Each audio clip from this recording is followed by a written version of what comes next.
Rowan, you know, normally I look for these things. We laugh a little that kids could be so stupid, but this has turned a corner. This is just savagery.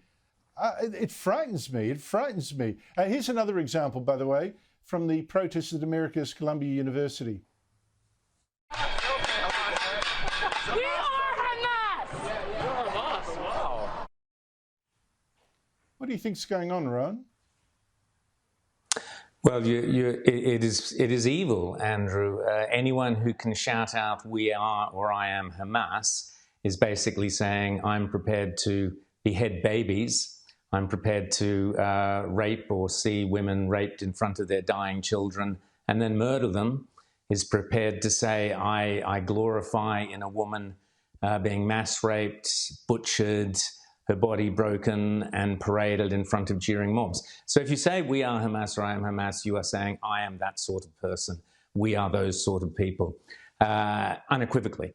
And it's not as if the information isn't out there. It's not as if we haven't had months and months to look at the material if we so chose and to verify it, etc., etc.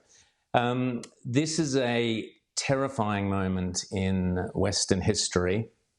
It's the first time, I think, that the so-called intellectual class or academic class have shown themselves to be absolute cowards, absolutely devoid of any morality whatsoever, and basically as low down on the evolutionary scale as you can get, prepared to tolerate the most extreme bigotry, tribalist hatred, calls to violence, lack of empathy for fellow human beings, everything that lifts humans above the worst of the animal kingdom. Much of the animal kingdom is wonderful, but everything that lifts us above the worst of the animal kingdom is being trashed by our universities, is being decimated by our authority figures, by many of our politicians. You're right to point the finger of blame at the complete and utter lack of leadership from Anthony Albanese, fueled by the likes of Penny Wong, Tony Burke, Ed Husic and others,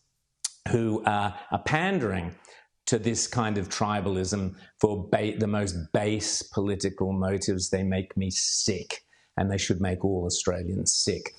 We have to come out of this. Yeah, you put your finger on it.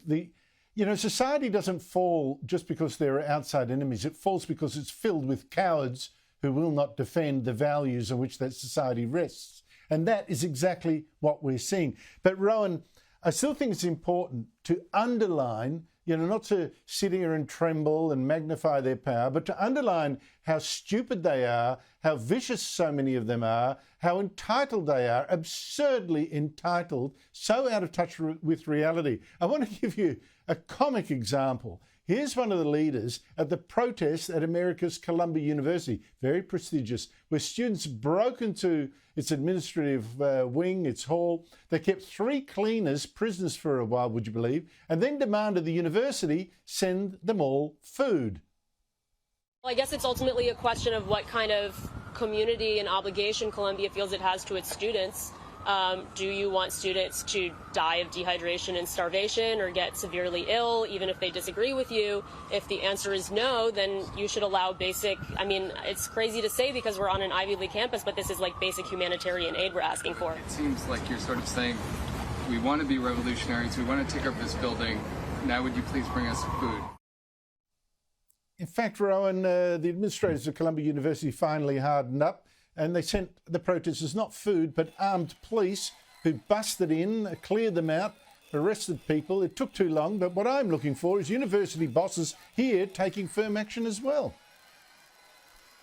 Well, they have to, and that clip, it's worthy of the best comedy. And I watched it several times thinking, no, there's got to be a stitch-up. This has got to be a comedian.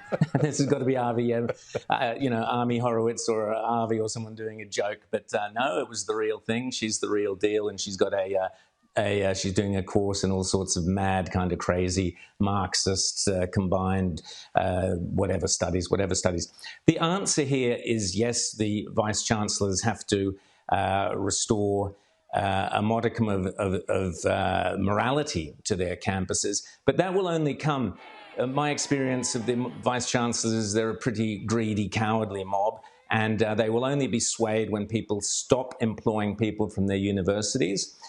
For example, I'm not in a position to employ people as I once was, but I once had 200 people that I was in charge of. If I were in an office, I would be saying anyone from Sydney University, forget it.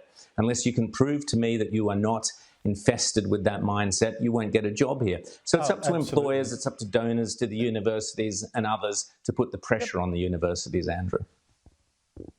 These are moral standards that must be imposed, must be stood for. I don't think you can surrender anymore. Rowan Dean, thank you so much for your time.